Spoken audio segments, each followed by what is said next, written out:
Yeah. Okay, when did you join the Navy? Joined the Navy in January 1937. Was sent to San Diego as my first station. And then I went to Mare Island and then to Canyucal. How did you get to the Philippines? We went on the transport ship, the Shawmont. And that took workmen to Midway and workmen to Wake, as well as families were still going out to Honolulu. So we had families on the first leg of the trip. And then the workmen for the other two places. And we had a very nasty storm going up to Midway. We were taking them over the bow all the way up. And we had picked up an escort ship in Honolulu. And they lost a man overboard on that. A boatswain mate had gone down to batten down a hatch without a line. And I awakened in the middle of the night, and I was sliding in my bunk in a different manner, so I got up and went out the wardroom. They said the Concord had lost a man overboard and that we were circling, so I went out on deck. And it was interesting and scary, too, these huge waves coming down and spotlights shining out there. Of course, we never found anything. But we did that till at least daylight or more, and then went on to Midway. And we couldn't pull up to the dock there because it was such a storm, waves were so high.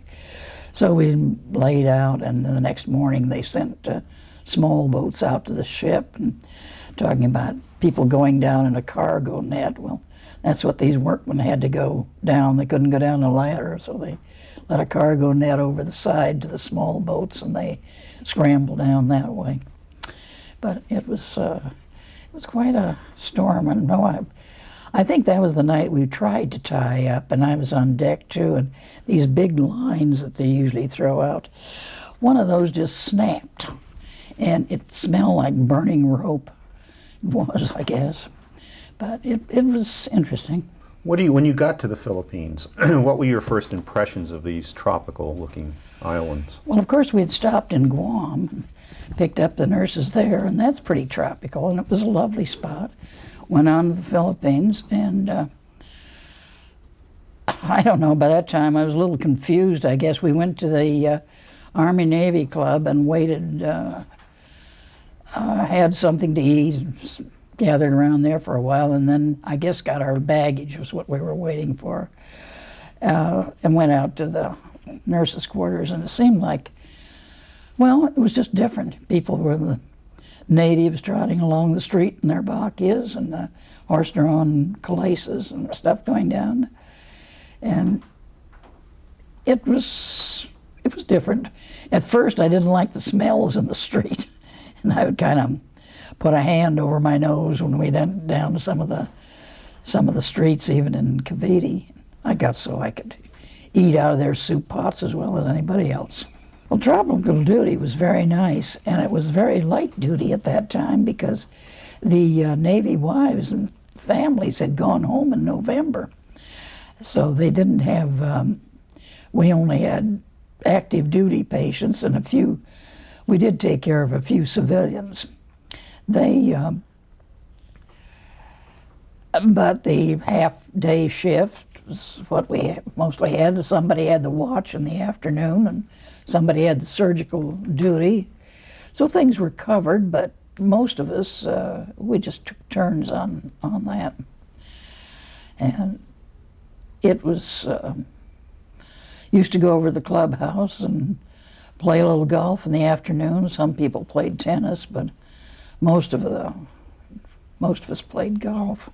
I'd never done it before in my life, so I borrowed Tottie's clubs and then finally got some of my own. I can't remember any scores, but they certainly weren't much. But it was fun. How did you hear that the war had broken out? I was on night duty, and I had made rounds, and I passed the commanding officer's quarters. Exec and commander were living together there, And they were shouting at each other or talking loudly, and I thought, what in the world are they awake for at this hour of the night? The beautiful night, so I walked down outside the administration building, the ward building, made rounds, came downstairs, talked to the corpsman, and the assistant night master at arms, a young sailor, came dashing in, said, Honolulu's been bombed. And I said, Honolulu or the Honolulu? There was a cruiser by the same name. I thought perhaps it had gotten caught someplace. He said he didn't know anymore. That's all that he'd heard. And it was, I'm not sure just what time, but it was after midnight. It was maybe 1, 2 o'clock. And then finally, the communications and war plans officers and the people got together, and I think they were officially notified about 6:30 in the morning. They got a call over in the quarters that war had been started. We fully expected to be the first in line out there. They waited till the 3rd day to get the Navy Yard. What do you remember about that attack on Cavite? You nurses took cover somewhere, as I recall. Well, they generally came and made their attacks at noon, because I think they flew out of Formosa, the Japanese airplanes. And we were at lunch, and the sirens went, and the bombs started dropping, and the Navy Yard was just around the bay a little bit from us. You could see it, and they had sandbagged around the base of the quarters. Some of the buildings out there were elevated off the ground, the dampness and all, so they had sandbagged that way around the bottom, under the hospital, and around the nurses' quarters. So we went down under there, and wondering what we were going to do. The next thing, one of the corpsmen came over and asked Laura Cobb for the narcotic keys, and she said, have you got patients? And he said, yes, we're bringing them in. So with that, everybody just got up and went on over to the hospital and started work. Did you actually see the bombers coming over and dropping the bombs? I guess I peeked out through the corner a couple times. But we had, there was a little shipyard, private shipyard that did work on inter-island ships at the end of the hospital compound. And that was well bombed, and that was pretty close. I think that's the one that threw dirt in our faces because it shook everything. There was another one came down pretty close on the seawall, but that didn't explode, thank goodness, because it was pretty close. But much smoke and flame, and I don't know, I just never paid much attention to it. I just went to work, because they were putting patients in beds as they brought them in from the yard, and they did a sort of triage as to which ones would go to surgery, and the other ones down in the ward we gave tetanus vaccine and tried to make them as comfortable till whatever treatment they could get. And one little amusing thing on that was, out there they had just made the beds up with just sheets. Didn't bother with spreads or blankets, but somebody had brought in a bunch of blankets and plopped from the storehouse and brought them over. I guess they figured people would be in shock. And I looked down, and the people who had brought the patients in had simply put them on top of the beds. They didn't pull the top sheet down. And I know some of the PT boat people came in and asked if they could help, and I know I gave a couple of them pairs of scissors, and I said, get them undressed. Well, I thought they'd probably take off a shirt or trousers or whatever at the area of a wound, but I realized they were kind of moving around, and looked out, and they had taken orders. They had absolutely stripped a whole bunch of patients. So next order was get some of the blankets and cover them up. Poor patients were trying to get under the top sheets on the beds. So anything, kind of a strange things going on then. You just try to do the best you could. The patients that we had in the hospital beds right then were in better condition. The real serious ones for surgery, they had checked out already, were lined up in other corridors waiting for operating room space. And they ran their 3 operating rooms until dark. Did you assist in any of the operations, or? No, I was just down on the I had been doing night duty for 3 nights, so Laura was kind of nice to me. She just put me on the floor looking after the patients. How long after that attack on Cavite did you actually encounter your first Japanese? When did they finally come to the hospital? Well, that was really until the Japanese didn't come until after they occupied the city, which was about the 2nd of January. And we had moved patients from Sangley Point, where the hospital was, because it was sticking out in the bay and was a very vulnerable location. So the commanding officers thought that we'd be safer in the city, where they had other fortifications. So we went in and we took and used an overflow area of Sternberg Hospital, the Army Hospital, and moved all our patients in there. The corpsmen did, and we went and looked after them. Then when Manila was declared an open city and the military left town, we gathered up all the patients that were left in these satellite hospitals that we had set up and put them in one location.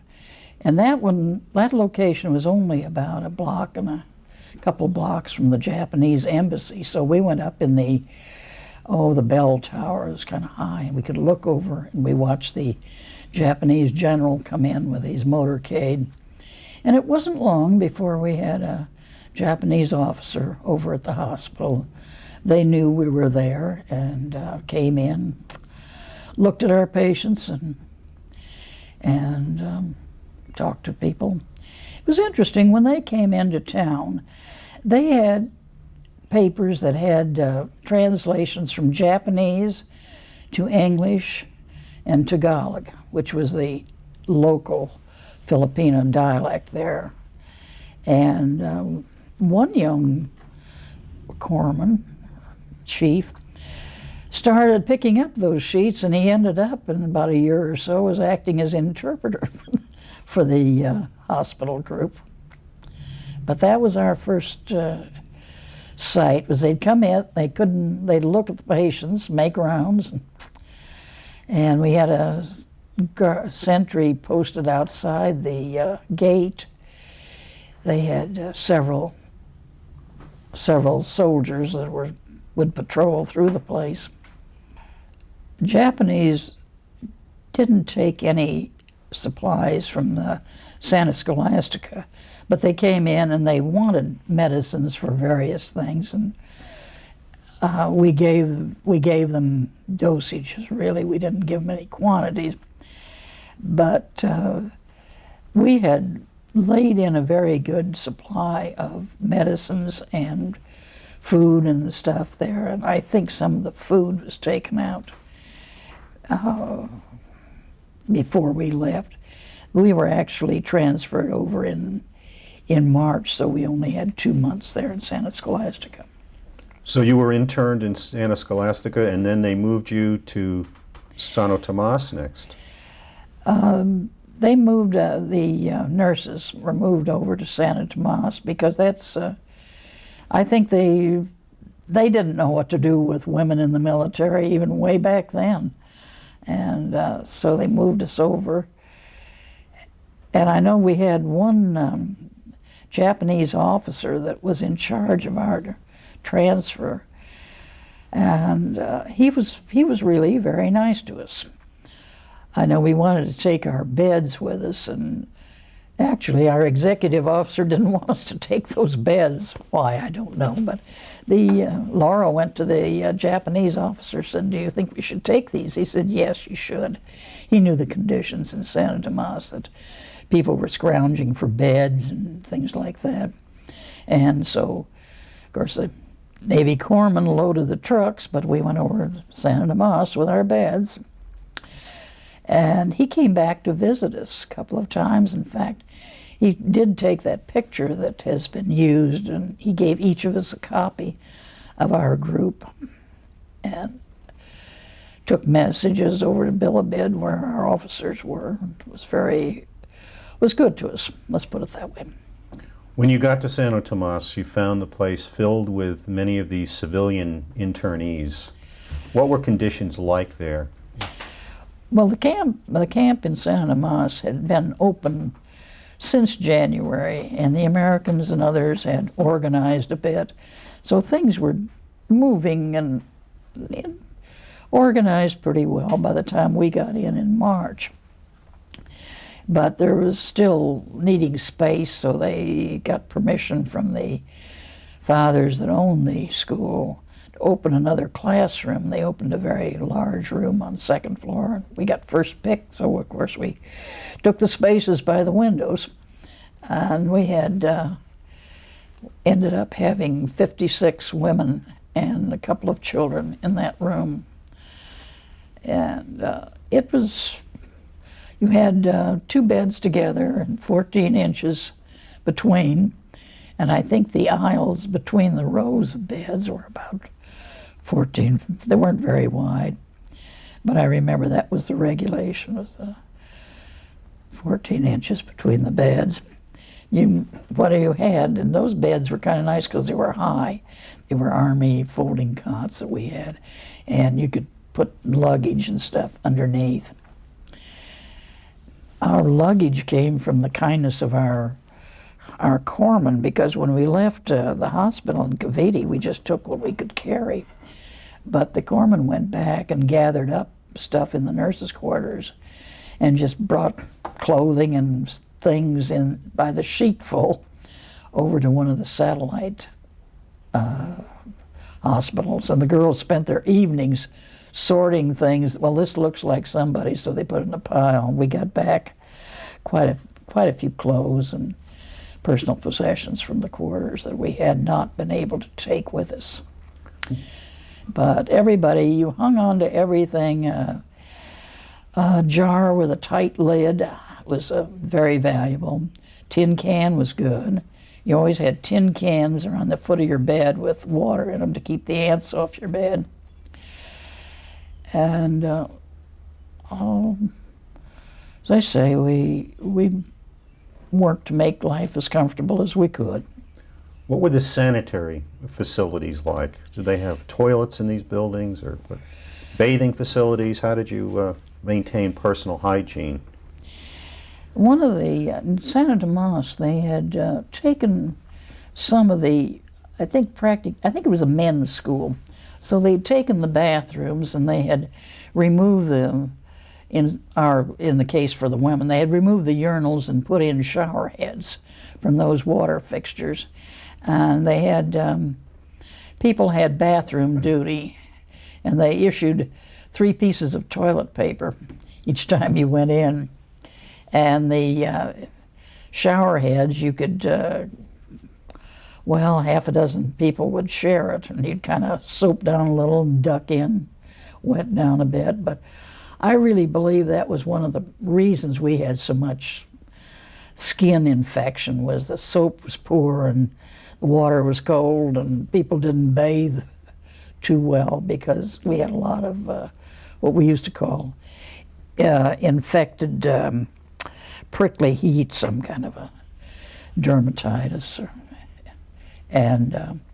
but I believe it was just the lack of. But they only had. I know the bathroom we used was downstairs. We weren't supposed to be out roaming around the halls. There were hall monitors at night to keep people from roaming around. But if you just went downstairs and went to the bathroom and came back, and Laura didn't want to fight her way into a shower with a number of other women, so she'd get up early in the morning, about 4 or 5 o'clock, and go down and get her shower then. in peace and quiet and come back and crawl into bed for a while. The camps were run by the civilian committees. How could you describe that type of camp government that was the Japanese allowed to exist there? I really think the Japanese were happy enough to have somebody take the daily problems over, and then they could just sit in the commandant's office and veto or approve, whichever. But Americans I'm sure wanted to do it because there was a committee for about everything you could imagine. And they had, but we had it was just a little town almost in there. We had all kinds of people, from bank presidents to beachcombers. And they had, we had a package line. The people who had money and connections at first hardly ate off the food line. Their servants would send in meals. So they'd send their laundry out and have the laundry done. They were living pretty well, and that went on for probably, well, I know a year and a half or more, probably close to a couple of years, at least on the food. I had made friends with a woman. We got to know a number of people because most of them came through the hospital one time or another. And but her family was well to do, and they had their servants sending in food and stuff for them. Other people who had nothing just simply lived off the line food, which was mush in the morning, cornmeal, wheat mush, rice mush, and sometimes coconut milk and a cup of coffee for morning meal. Then you'd have your stew, and generally stew, stretched out the veggies, and if you got a piece of meat, you were lucky in your stew. But, and there was a sort of a little store in the place. If you had money, you could buy a little sugar or an egg or something. And people set up places where they could cook at little charcoal stoves, and they would add to the stew or warm it up with what they could buy or have. And they also had gardens in Santa Tomas that people worked in for the good of the camp, that had some greens that were easily grown, and they were good for you. They were rather repulsive and kind of slimy, but they were still greens, and you ate anything and everything. And those who didn't had a bad time of it. People and the coffee you saved sometimes. Sometimes people had some tea or coffee they'd brew. They entertained in their and then they even built shanties in part of the place. They had, at one time, it was really nice if you had the means to do it. You could build a nice little shanty. You could not permitted to sleep in them. They had to go back in the main building, but people simply spent their days out of the main building if they had the facilities. And how did you spend your days as nurses? What was a typical day like in Santo Tomas for you? The days usually started out with getting ready for breakfast and getting down in line, getting your mush and your coffee, enjoying that, get down, get your dishes washed, and depending on what I've been trying to remember, and I can't exactly. I think we worked 4 hours in the hospital, not just a 2-hour shift. It seemed to me we worked longer. And so we got ready for our shift at the hospital, and they did give the hospital a little better food, in a little more, sometimes a little extra vegetable or something. And if we were working, we were permitted to eat patient food. So we we got a little better that way. And by the way, they also, for children, they tried to give a little extra. Even in the hard times, they managed to give children an extra piece of vegetable or fruit or something like that, trying to help out. But still, the children did not develop properly. I had a friend who had a 3-year-old at the time, and his teeth were bad all his life and things like that. People didn't, on that sort of existence diet, they didn't develop as properly. The food in the hospital was prepared in the hospital, and they gave them supplies from the main kitchen.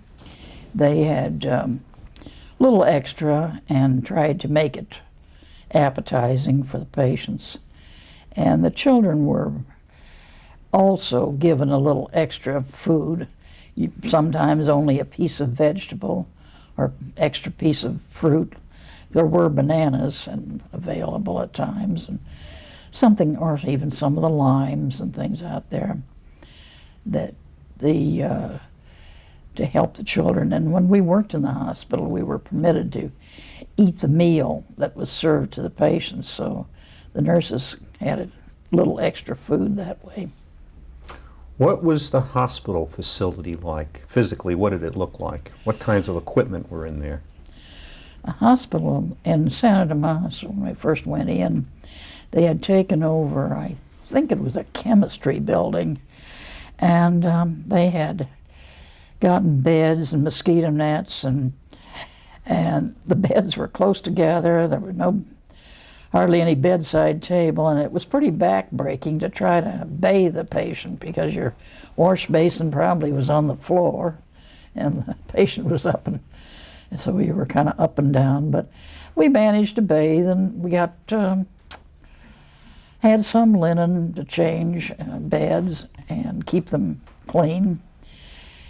We did what we could. We had some medicines, and of course the penicillin and stuff like that was not, all we had were sulfanilamide type was the latest medications at that time. We had some of that for various things. And the ailments that we had in there, little of everything, like a small town. And but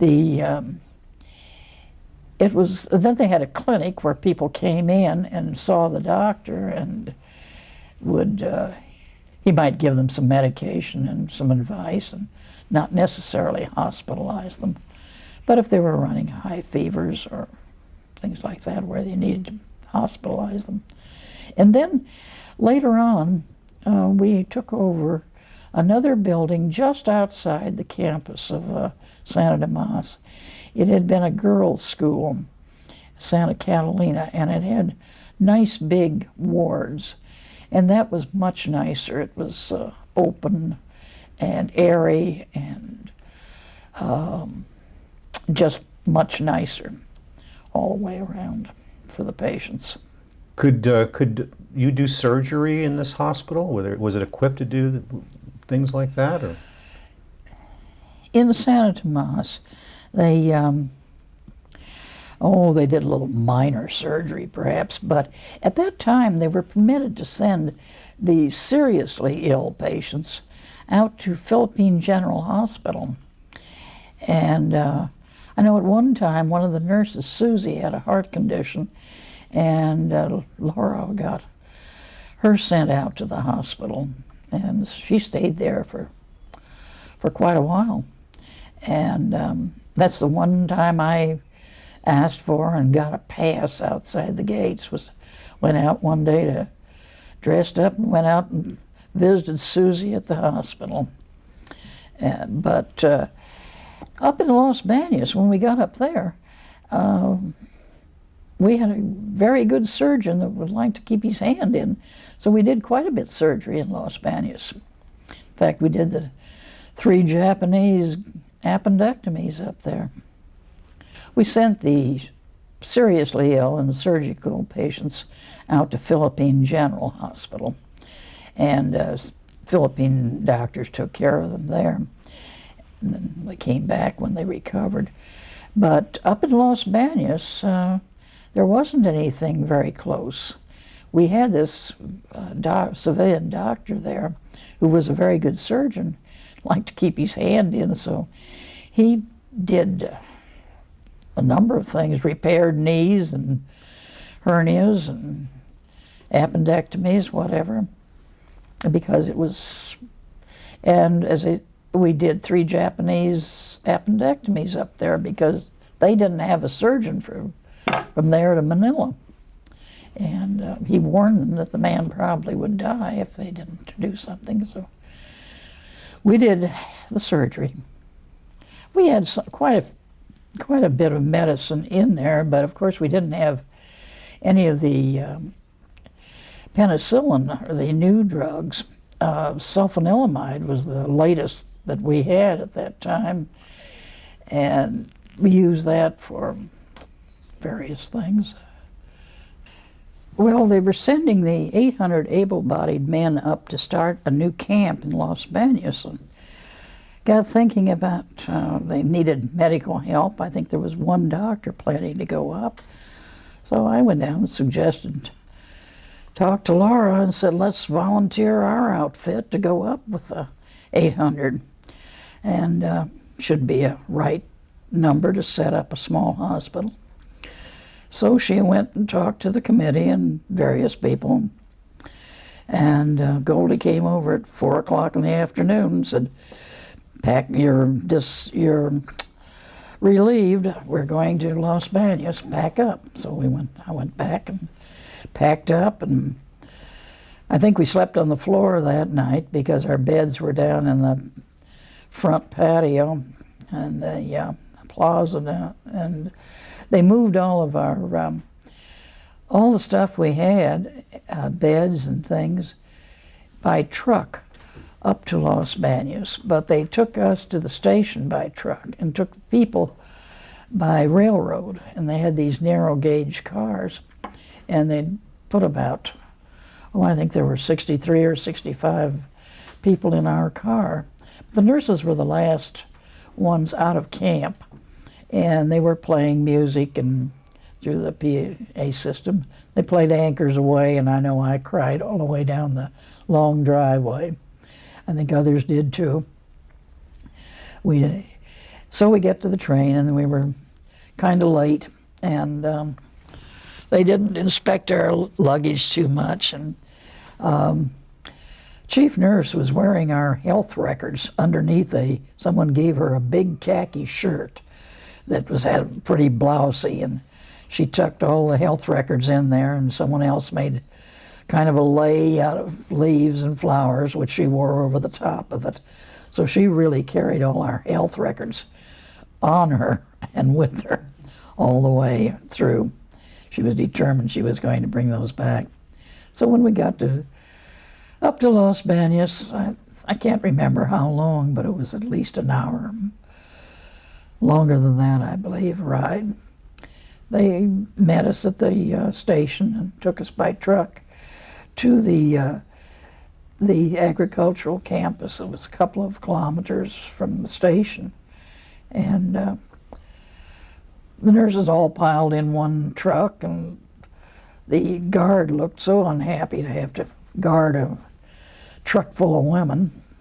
So men realized that the nurses were all together, and if anybody drove off with that truck, why, it could be the end of the nurses. So several of them climbed down, and the guard looked much happier after he had some men to guard. We got up there, and it was a nice place. Athletic field in the middle, and the student cottages around the edge, and a gymnasium, and a nice little hospital. And we thought the hospital was really nice. The next day, the people who were using that hospital came in and moved everything that was movable out. And we had to start over from scratch. I think the only thing they left in there was the autoclave because it was bolted down.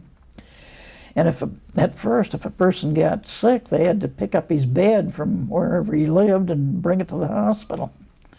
But gradually our, I might say, CB crew made beds. They got sheet metal. Talking about noise, they used to pound the waves out of the sheet metal roofing every afternoon. They'd have I think it was a regular chorus going on at the construction bungalow.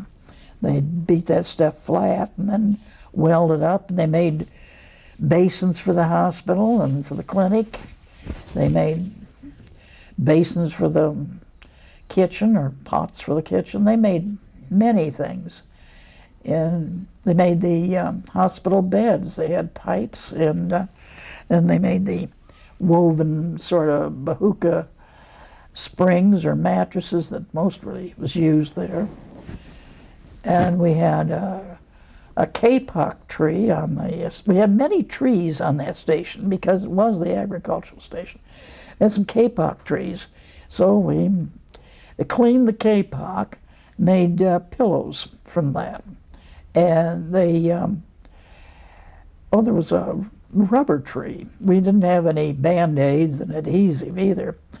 And they tapped a rubber tree, and some of the chemists and they boiled it down so that we got a nice sticky paste. So in the clinic, you could put a dab of this glue on the patient and stick the bandage on top of it.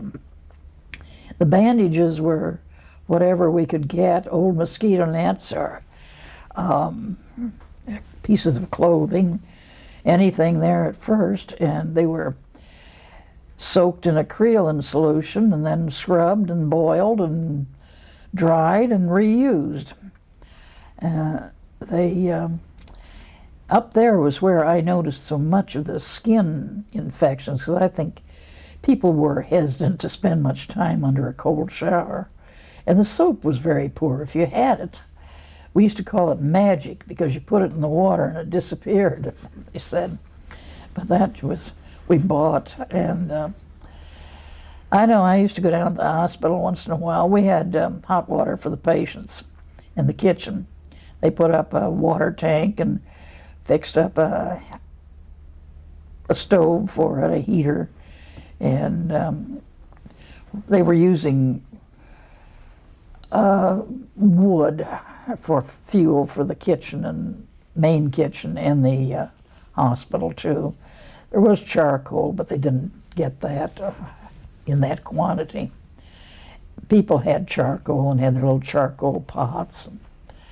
Up there, the internees had to put up a double barbed wire fence. It was supposed to be, I can't remember, 6-10 feet between the strands of barbed wire. And the men worked on that the first several days, putting up this barbed wire fence. And while they were out there, they found some berries, and some of them ate them, and they were not edible berries. They got pretty sick, upset stomachs and intestinal problems. So that's where some of the native people came in handy. They could, as Bacillus said, nobody eats those berries. But they added a little to the hospital work when we really didn't have much.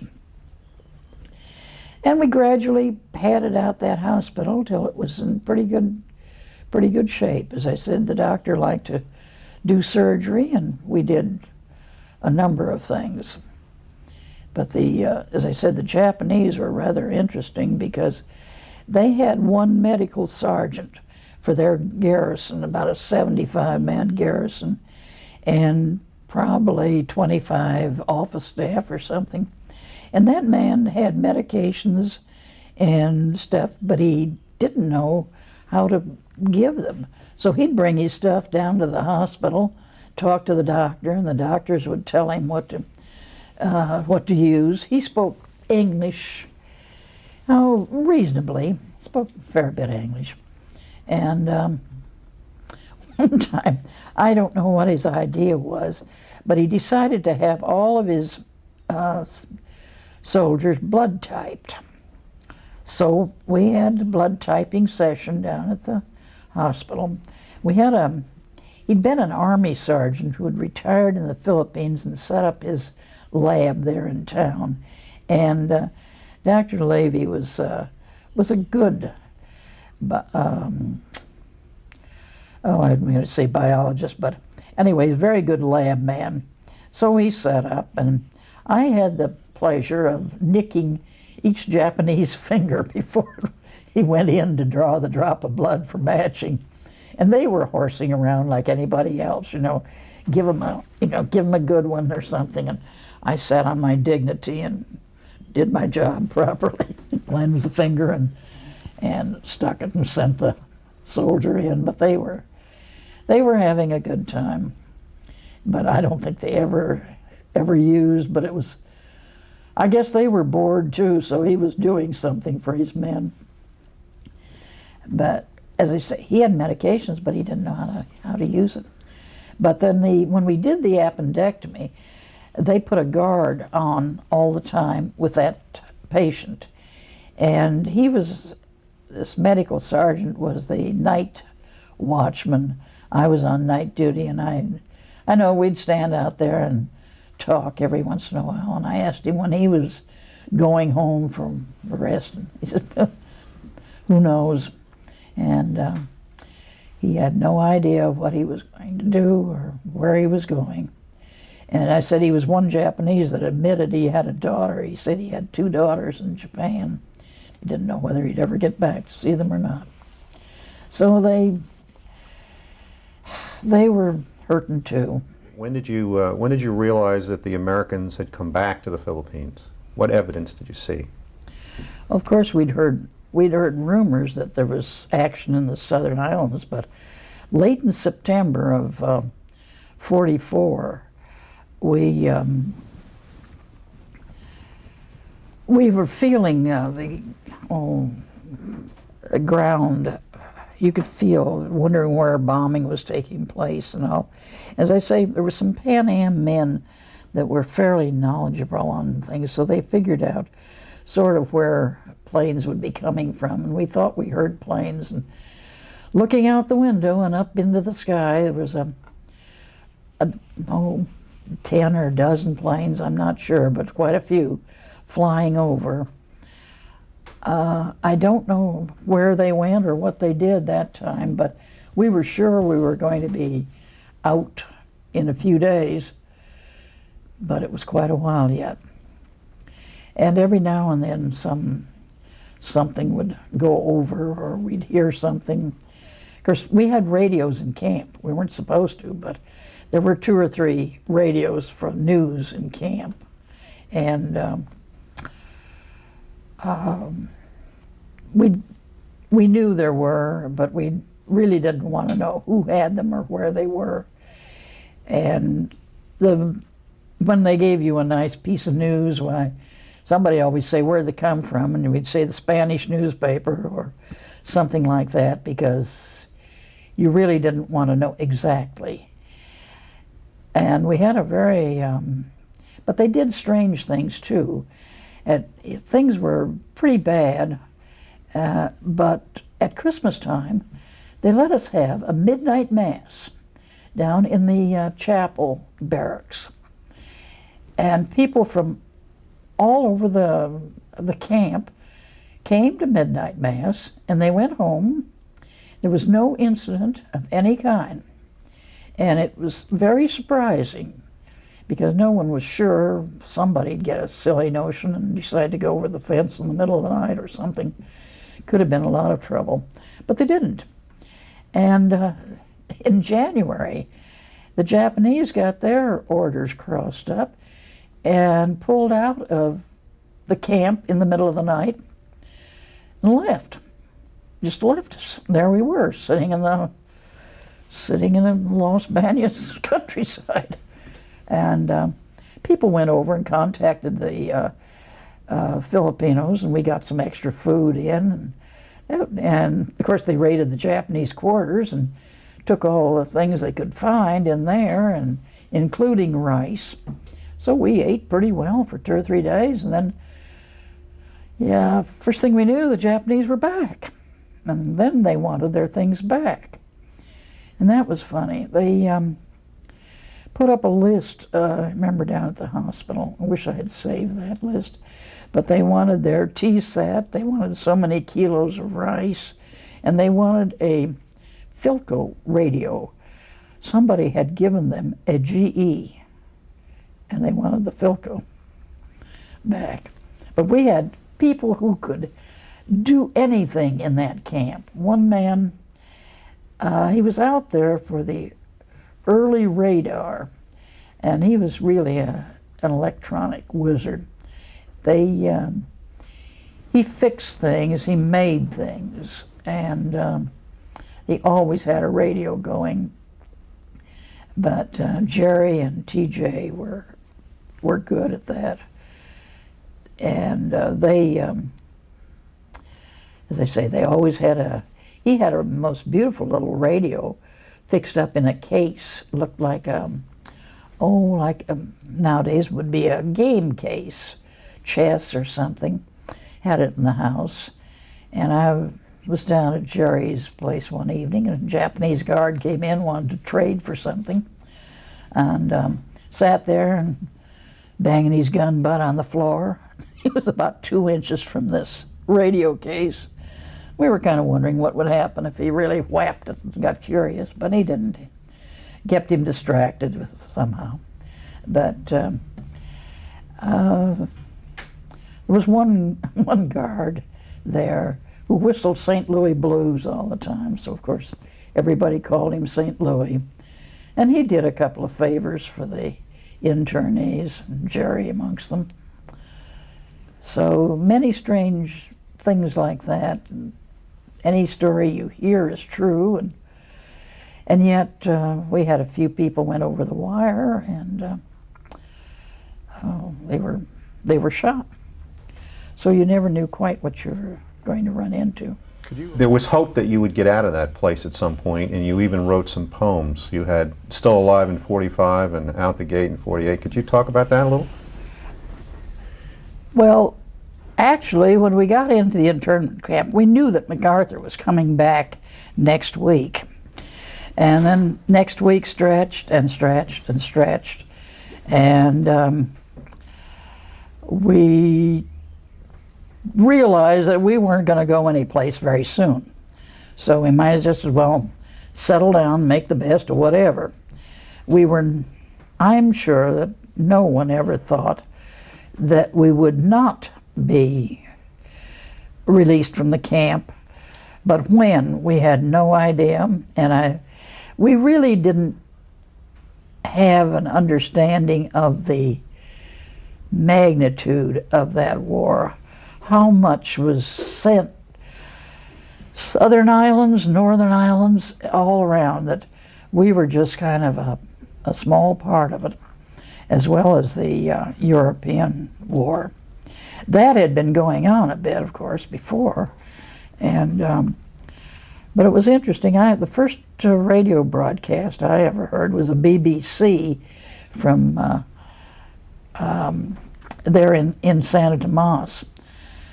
Jerry had one of these radios rigged up and went up and listened to that there, and but we might as well make some humor out of it. Some people just took to their beds and sat down, lay down, and waited for MacArthur to come. And those people were the ones who had the worst time, I might say mentally and physically. People who weren't were far better off. And yet, it was strange, the reaction of some people. I'm sorry. Oh, but it was them. But some people just gave up, and I don't know, you really wondered if anything different, because it didn't seem to matter whether the education, background, or what. Something innate in a person made them kind of stick in there, and we watched young people who were in pretty good shape seemed to just kind of deteriorate toward the end when things got really hard. I think they kind of gave up. But on the whole, everybody thought about getting out. They were just unhappy they didn't get out sooner. The people who kept busy doing something, of course, there was an awful lot of time to spend in that place. And you only, even if you worked, you only spent a couple of hours a day, or maybe a little more than that. But again, you also stood in line for your food, you stood in line for your bathroom, you stood in line for practically everything. And yet there was a lot of time to fill. And some of us took up some kind of fancy work and made some things for ourselves out of, I learned to knit a little bit from this British nurse. She was good. They had made knitting needles out of bamboo, which were very good. I knitted a couple pairs of socks and got a ball of string. That was my big source of material, was this ball of twine, I guess from a grocery store or someplace. But we had all kinds of things, and you bought what you could afford and what you thought you might use or anything.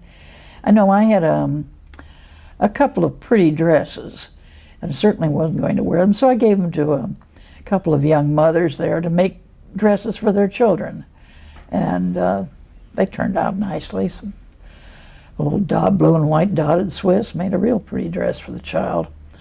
And you used, if something partially wore out, and you used the rest of it, made a blouse or something. And the women made an effort to look nice. And I remember one woman in particular. She was from Hong Kong, I think, and she had the most beautiful suits and all, and they were getting pretty threadbare in the 3 years, but they were still beautiful. And she was, I had coffee with her once in a while, and coffee, you could boil the grounds twice, and you had a pretty good cup of coffee. When you boiled them the third time, you colored the water, but at least you invited your friends in to have colored water with you, and we tried to entertain a little. But I mentioned that woman in particular because she did always tried to look nice. And when we were leaving, going back down to Santa Tomas, she came dashing up and she said, "Red, do you have a little lip rouge I could have?"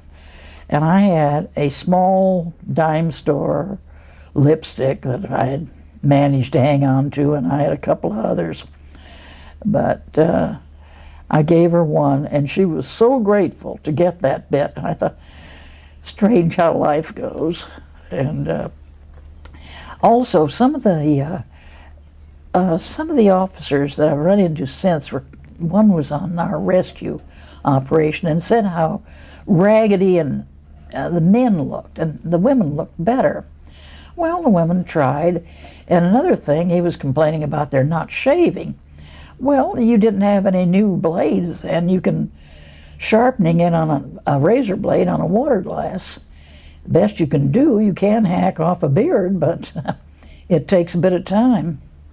And it's just things like that you think about when you're kind of reminiscing. The commandant of the camp, was a lieutenant. His name was Kunishi, I recall, and was rather a cruel and nasty fellow. You mentioned earlier that occasionally someone would make an attempt to escape, and what would happen in those situations? Well, fortunately for us, they only shot the one who went over the fence. In some of the other camps, they'd take out 2 or 3 people and shoot them.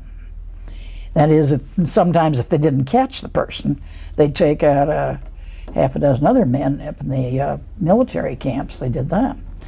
But when we first went into Santa Tomas, there had been 3 young British sailors who decided they were not going to spend their time there. they went over the fence and they were promptly caught because you have a white skin. You're very, very visible. And they had shot them shortly before we went into camp, and everybody was very edgy and talking about it, and I don't know that anybody else there in Santa Tomas. When we got up in Los Banos, I know there was one man went over and I guess kind of get food or something. And another one went over, and the first one they killed outright. The other one they just winged, and he sat between the fence for all day, and the committee up there was trying to offer anything and everything they could to get him in and save him, but they finally shot him about late in the day. And we were all supposed to be shot for that matter. Rumors. I never was sure of that, whether it was just propaganda rumors or what.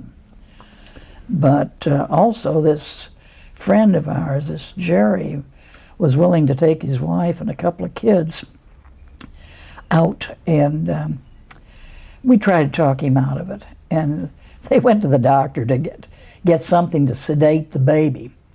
And he still wonders what the doctor gave him, because that kid started crying. She kept up crying, so they couldn't go out, which was a blessing. They probably would have gotten into trouble if they had. But people were getting pretty desperate in the last few weeks. Santa Tomas was rescued or released in January, and we had about another 3-4 weeks. And things were really getting tight. Our last ration was a can of unthreshed rice. And so their bacilla taught us how to thresh rice. But, and the matter of trying to cook it, there wasn't any, it was bad. They just really used up what they had for the patients, and people try to make do with whatever they could the last while. But it was bad. Could you describe the day of your rescue? What do you remember that day? The day we were rescued, we had there'd been contact with the guerrillas, and our men had been going out past the hospital. There was a little arroyo just beyond the hospital, so the barbed wire came together at one point there, as you couldn't even get through. But it was, you could just go down in this creek bed and get under the vegetation very quickly. So that's what they used to go in and out and contact. I remember one night, one of the committee men was red-haired and light-skinned, and he was going over with a couple of the Mestiza boys who were in camp, and he was waiting till dark, and I know Freddie looked at him and he said, "Go home and put long pants and shirt on. You're too white. You'll shine in the moonlight." So George went home and covered up because he would have shined. And they made arrangements with what was happening, and one other one went out for some time. I don't know how he managed to. He just went out. He never tried to come back till came back with the occupation. But we thought something was going to happen, but we didn't know when. However, early that morning, before daylight, you heard of rumbling, or you felt this rumbling. And those were the half-tracks crossing the lake and coming in down there and coming up the road. We were behind Japanese lines, really, so they sent there was an engineering company from someplace. They sent up to block or hold the Japanese up in this quite a large group of soldiers up there a ways to hold that. And the tanks were coming in, and the 11th Airborne dropped right outside the camp, and that was the signal for the Filipino guerrillas to attack the pillboxes all the way around the camp. So when the paratroopers dropped, all kinds of shooting started, and the tanks came crashing through the Sawali wall that they had put up, and we really little concerned because we didn't know the markings on the tanks, whether they were friendly or they weren't. And you do the stupidest things in the time of stress. I know, actually, I was supposed to boil the instruments, and I thought, well, gee, if we have this, we may have really need for surgical instruments. So I gathered all the stuff off the table in the clinic that we used daily, took it down in the fish boiler and put it on the stove to boil. Well, about the time it got up to a boil, patients started coming in. We needed the stuff, so we took it up, and here was this mess of hot, half-boiled instruments. I'm sure they were more contaminated than they would have been if I'd left them alone on the table, but you never know.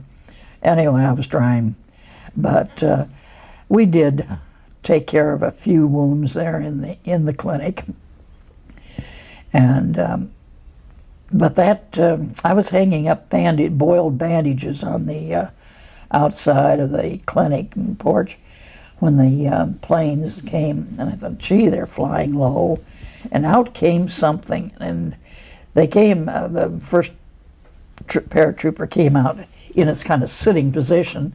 My thought was, they're dropping supplies and they're missing the camp by 100 yards or something.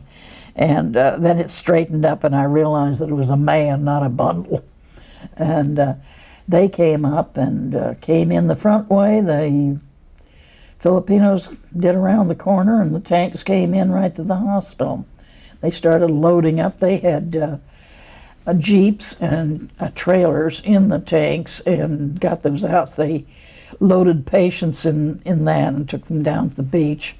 They all day long they ferried the internees around from our location on the Laguna de Bay up to another point of beyond the Japanese headquarters there. And then by truck we went to Maninglupa, which was the new Bilibid prison up in the country that they had taken over for us. And all day long they ferried back and forth. And they had, I really didn't know it at the time, but later I'd read something where I knew the barracks were burning, these Sawalian barracks, but Americans had set them afire to get people to move because they had to move fast. There was not a big window of opportunity in there to get us out. And they got everybody out, and there were a few. One girl was hit by a bullet that came across. A man was, I'm just thinking of some patients that we had. A man was burned trying to dig out. Maybe he had money in his quarters or whatever. And and we had a mother and a new baby, and Laura put her and Peg Nash together and sent them out. Got Susie on one of the trailers and sent her out right away. And I don't know how I happened to get on top of the tank, but I got a ride down at the beach. A lot of other people walked. You just take what you get. Sitting around out on the beach waiting for transportation. Sniper fire, they said, go get it. So somebody went and silenced that sniper that was up in a palm tree. And they were passing around, the rations they carried was brown sugar and peanut butter. And I took my spoonful out of the bucket just as it came around like anybody else and enjoyed it. And then we did get sunburn going across the lake, and my face is all very freckled in some of the pictures on the way back, and that was still left over. We got up into Maninglupa, and they put we had quarters in there, and the first night's dinner was canned corned beef stew served in a wash tub, one of the quarters. And somebody brought the rest of it up to the quarters. Says, "Fine, leave it here. We'll finish it. Don't care if it's hot or cold." So we finished it. They needed somebody to go on night duty, and I went on. I didn't mind working nights. And when the American tanks came in, the American soldiers got out, and they looked so big and so healthy after the people we'd been looking at, each other. Some old lady said, "Hey, have those guys got berry too? Because in the morning your face would be up, and at night your feet would be up from the berry. But these guys, big, round-faced and all." And we were sort of a surprise too, because when we went from Montelupo down to Manila, we rode in an open truck. And every now and then some soldier would be trudging along the street and look up and look. One looked up and stopped and yelled, "White women!" He hadn't seen us for a long time either. So it was, they looked awfully good. But we had, the sense of humor hadn't gone completely, even in the darkest days. After hours, everybody had a siesta after lunch, but then after that, we went down to the native market and shopped, went over to the Navy Yard where there was a library. I know I bought some fabric down in the Navy at the local shop, and there was a dressmaker outside the gate, so I had some shorts and things made that I need. And most of us spent I tried to swim a little bit, but I was warned that you probably get an ear infection, which some people did, so I didn't do that much.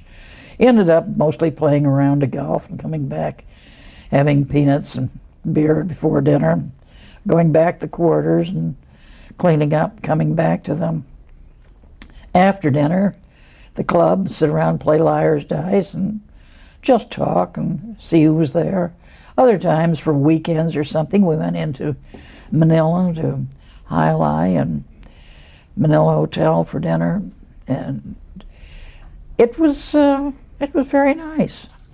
And we dressed up whenever we went to Manila. I'd say we dressed down when we went to the club. And even we were blacked out a while before the war broke. And I know it was kind of, you hope for a moon where you could come home from the club. We generally rode our bicycles around the place. I inherited one from one of the nurses, and everybody kind of passed down those things when they left, a bicycle or golf clubs or something. So it was, it was just very pleasant.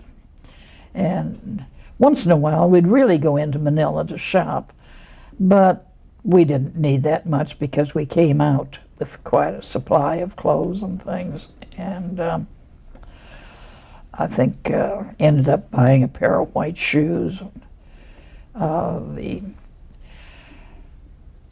was a shoe shop that down in Cavite that mended heels and things, and I got an early lesson of just speaking plainly to people without forget your pidgin English. There was a cobbler that was doing some heels, and I asked him if he made shoes, and he said yes. He was in a T-shirt and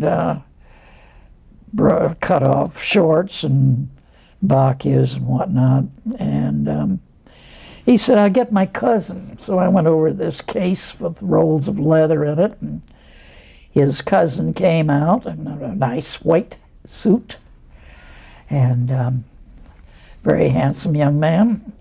And I went pointing at the case, and something about me want and sort of pidgin English, and he reached in and found the roll of leather and spread it on top of the case and said, "This would be very lovely for formal wear."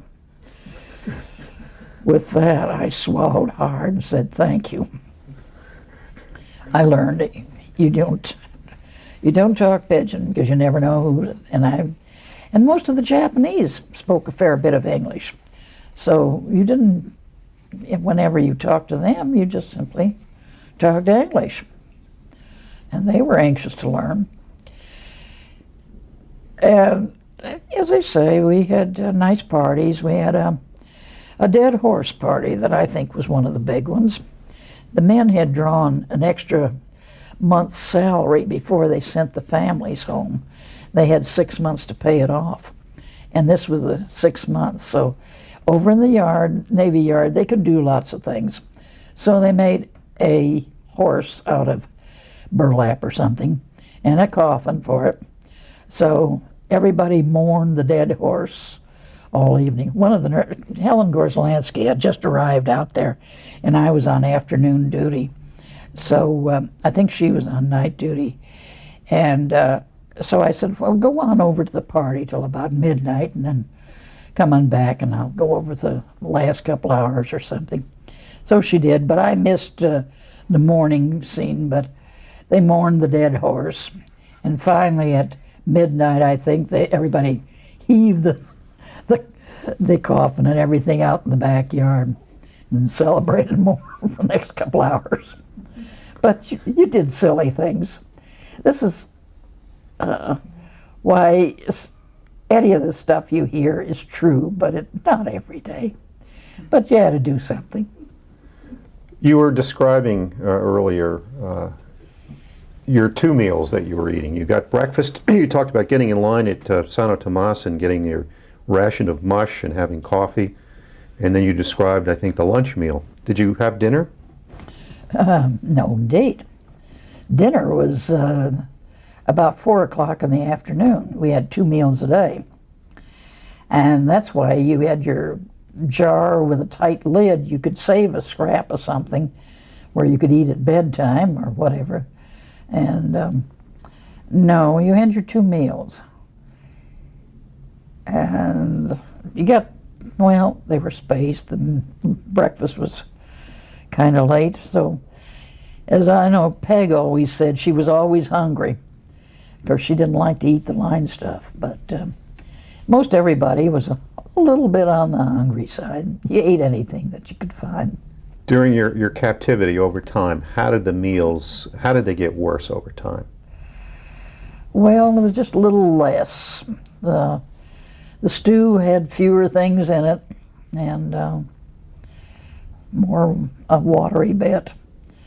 And so the same way with the mush, because some of them got smart and spread the mush out and let it dry. And a plate full of mush dried was, let's say a half a cup of dried grain or something, or hardly that. And then they called it cereal and put a coconut milk on it or whatever, if you could get it. And the same way, it just got less. And for Christmas, the last time, the Belgian bishop bought a few bags of mango beans, which are very small beans, about like kid would use in a pea shooter. And I think they were able to buy 2 or 3 pigs. And so we had pork and beans for Christmas dinner, and it was good. Very good. And mango beans. People were trading with the Japanese there at the end for foodstuffs. And I saw a gorgeous square-cut diamond get traded for, I think there was about a kilo of sugar and a kilo of beans and a couple packs of cigarettes or something very like that. I know at the time she was a patient in the hospital, and I said, I think we'll be out pretty soon. And you've got a little supply of something, can't you manage? She said, if I don't get out, I don't need the ring, and if I get out, I can get another one, so let it go, I'll eat it.